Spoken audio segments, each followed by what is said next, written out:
Well, what's up and good morning, YouTube.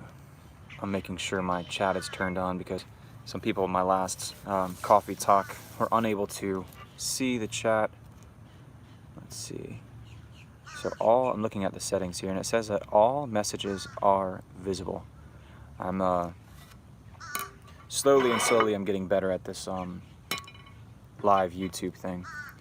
But welcome and good morning. It is it's 8 o'clock my time.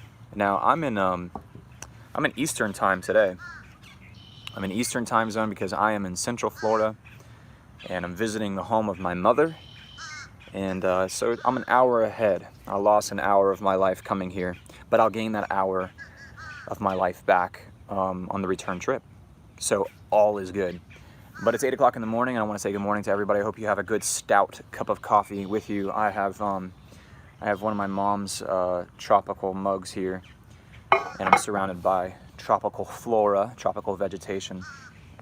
So kind of a far cry from my normal, and there's beautiful lake behind me here as I'm watching the birds swoop down and grab minnows and the herons eating the snails and whatever else. It's just a nice morning to wake up and brush the sleep from my eyes. I hope you had a good night's sleep. I want to say hello to those who are joining us live here.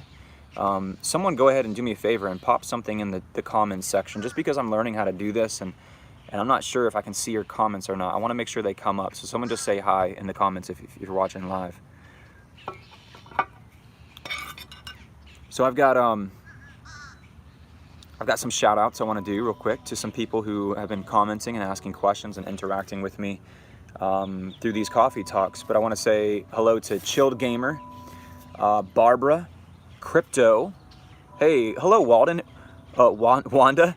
You are actually, I was just about to say your name right after Crypto. So that's so cool that you commented. That is crazy. Wanda, I want to do a shout out to Wanda. And then Shannon, who tuned in and offered some amazing advice on, if you remember, my punk rock band name. So Shannon naturally wanted the name Shenanigans or Shenanigos or something like that. I can't remember what the name was. But Shannon, I'm going to go back in time as soon as I'm done with this live chat, and we are going to name the punk rock band after you, okay? The Shenanigans. So thank you for the input. Well, guys, again, I'm coming into you from Central Florida today. It's a nice, balmy, upper 80s something. Hey, Danny, good morning. Welcome. Thanks for joining us this morning. It's a nice, balmy morning, and like I said, I'm enjoying the view over here behind me. I'm no longer in southern Alabama this morning. As you can see, the beautiful view. There's some kayaks over there, which I hope to use before I leave. I'm here visiting the home of my mother, and I'm doing some work for her. I'm doing some tile work for her over the next couple days, and I'm gonna head down to South Florida and do some kayak and camping trips down there. And I'll take you guys on some of those adventures. But how are things going with you guys? I hope you're having a good day so far, a good week. It's crazy that it's already Wednesday this week, but it is what it is. I hope it's been a productive one. I want to talk to you about this thing called social media today, because there is a lot of clamor, there's a lot of noise and a lot of information going on this thing called social media. And social media is kind of a broad catch-all term, right? That we use to describe these different platforms that have sprung up over the past 10 to 15 years. Hey, what's up, Crypto? Good morning. I don't know if you missed your shout out, but I gave you a shout out earlier. I want to say thank you. I think you are. This is my third coffee talk, and I think you are 3 for 3 on the coffee talks. So you're awesome. Good job. Yeah, and part of it is this is kind of unpredictable, and I apologize for that. What do you guys think? Should I do this on a more predictable level? Should I do this like twice a week, 3 times a week, at a certain time? I'm open to that. I'm flexible. The only thing is I don't want to like commit to something and then, you know, I'm out in the woods or I'm on the river and I can't make that time, you know, or I'm teaching school and I can't make that time. I don't want to set you up and then disappoint. So we could do something more consistent like this, but you just let me know your thoughts and I'll see if I can work something out. But anyway, social media is something that has kind of sprung up over the past 10 to 15 years. And oddly enough, I'm sitting about 300 feet from my old college dorm room. So let me give you a little backstory. I went to college right over there, about 300 or 400 feet in that direction. And I studied history there. And I can see the window of my old dorm room. I can see it, it's right there. And it's there in that dorm room that I opened a social media account. And I actually opened 2 social media accounts. One was called MySpace, and the other one a couple years later was called Facebook. And over there in that dorm room was, I had some of the first access to high-speed internet, because I grew up in the panhandle of Florida when I was in middle school and high school. And we did not have, I mean, if I wanted to get on the internet, I had to go to the public library to get on the internet and check my emails. So it was very inconvenient for me. But when I moved and I came to college, I had access to unfettered access and unlimited access to high-speed internet. So I was open up to this whole world of like social media and stuff. So I created a MySpace and I created a Facebook.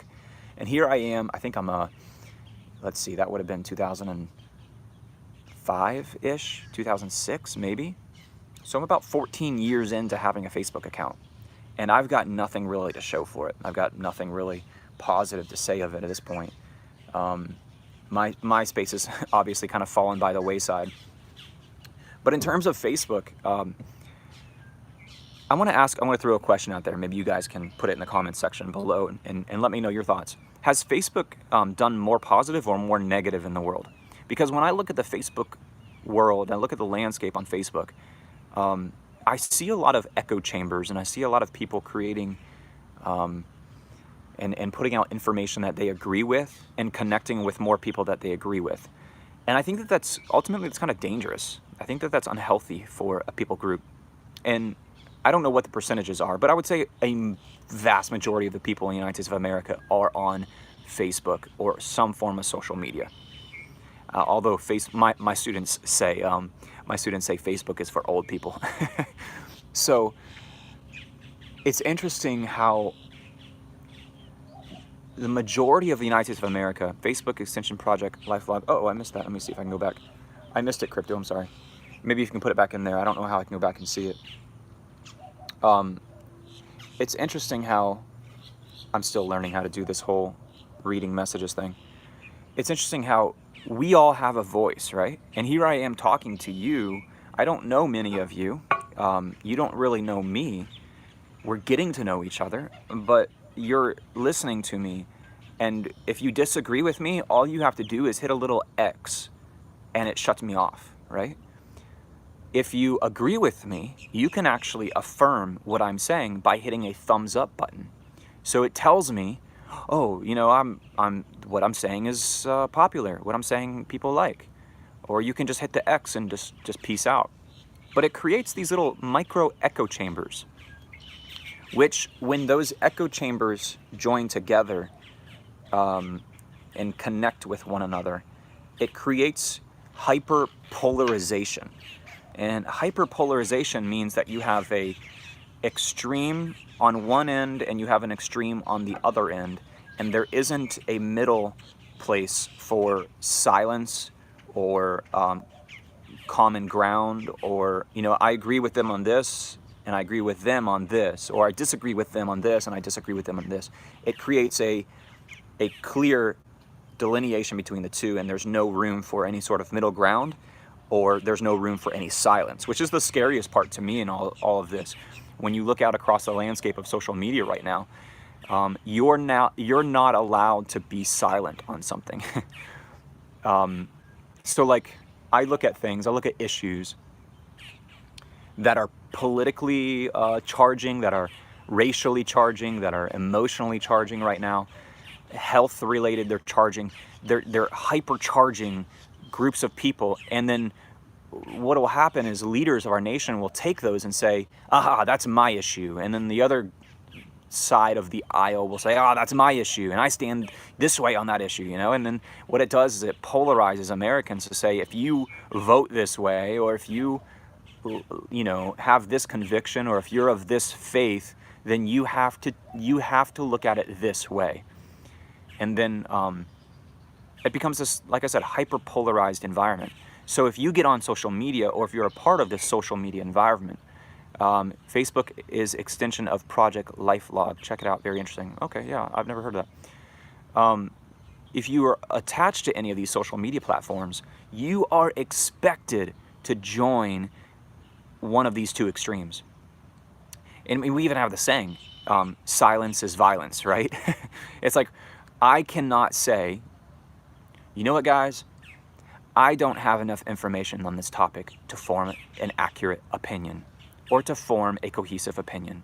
We can't say that. You can't say that in this day and age, because that's considered like kind of slacking off. That's considered not being, quote, woke or something like that. So you can't, there's no room for that.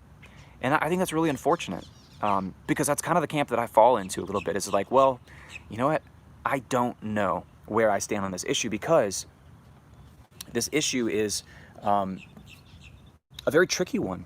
And there's a lot of context that I need to gather before I can make an opinion. And in the meantime, I'm like, wait a second, do I even want to gather? Do I even have time to gather all this context, to gather all this backstory, to look into all this and look into all that? And the answer is no, I don't have time. I have 3 kids, I have a wife, I have a job. You know, it's like I'm down here doing a tile job for my mom, you know, and I don't have time to get into the context. I don't have time to get into this. I don't have time to voice my opinion on these various things. Meanwhile, people are saying, people in my family and people at my, you know, workplace or whatever the case may be, they're saying, what's your stance? And my response has to be, I don't know. I don't know. I don't have enough information to formulate an opinion. And people hate that kind of answer. People want you to join and validate their side of that aisle, right? People want you to they want you to say, same day Facebook was same day CIA Operation LifeLog was shut down. Facebook worked, people voluntarily put their whole lives on it. Oh, that's interesting. Wow. Yeah, there's no doubt there's something deeper going on. Well, I want to encourage you guys. If you feel inept at giving an opinion, use my answer, steal my answer. And here it is. You ready? I don't have enough information to formulate an opinion on that topic. That's it. That's all you got to say. And if people dislike that, then too bad. You know, it's like I don't want to get stressed out over it. And you know, I see good and bad in both sides of every issue. And it's okay to be in the middle. It's okay to have common ground and to be able to dialogue with people and things. But especially I think right now in this time of elections and stuff, there's more and more push to get you to be polarized on an issue, to get you to take a stance, you know, draw a line in the sand. And I don't think that's how our nation should work. But what's interesting, the most interesting thing about this is that when you disengage from social media, you don't see any of that. So for instance, when I'm just down at the spring, which I just did released a video on Post Spring Park in Spring Hill, Florida, by the way. You should check it out. When you go down to a place of public gathering, you know, it could be a ball game, it could be your church, it could be your workplace, it could be, you know, the place where you go fishing or whatever. And there's people there, issues. And just make your conversations about things like their everyday lives. How many kids do you have?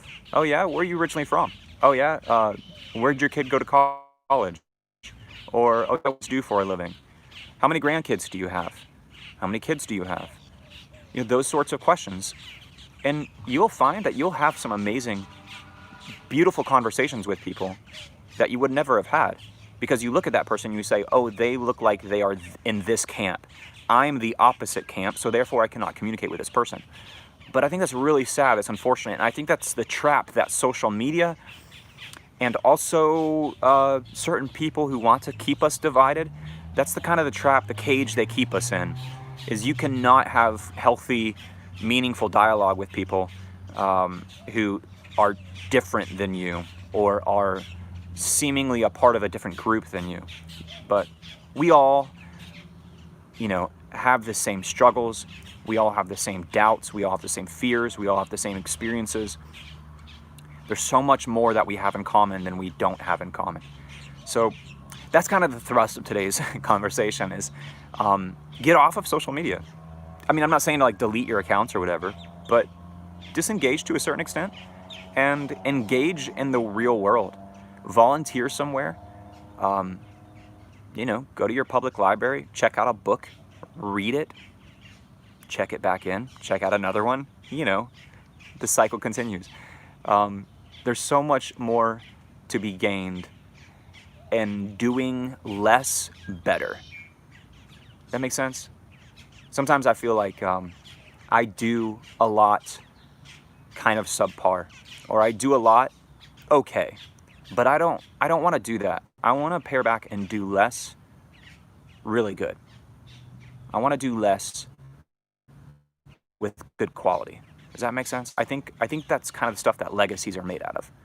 But it's tough. It's tough this day and age because it's like everything's sucking you in and everyone wants you to be a part of this and that. But well, guys, I hope you've enjoyed our little coffee talk this morning. It's been real and it's been fun, but it's not been real fun. No, I'm just kidding. But I hope you have a wonderful and productive and meaningful day today, and one that's filled with some good face-to-face conversations. And we'll see you on the next coffee talk. But let me know in the comments below. Do you want this to be like a regular thing? Do you want this to be like a scheduled thing where you're like, oh man, I gotta get going. I gotta wake up because Gabe's about to be on coffee talk. But if that's the case, just let me know in the comments below, and we'll see what we can do. We can schedule this so we can make this a more routine thing. So enjoy your day, crypto. Keep it real. Have a good one. All right, see you guys. I'm signing off.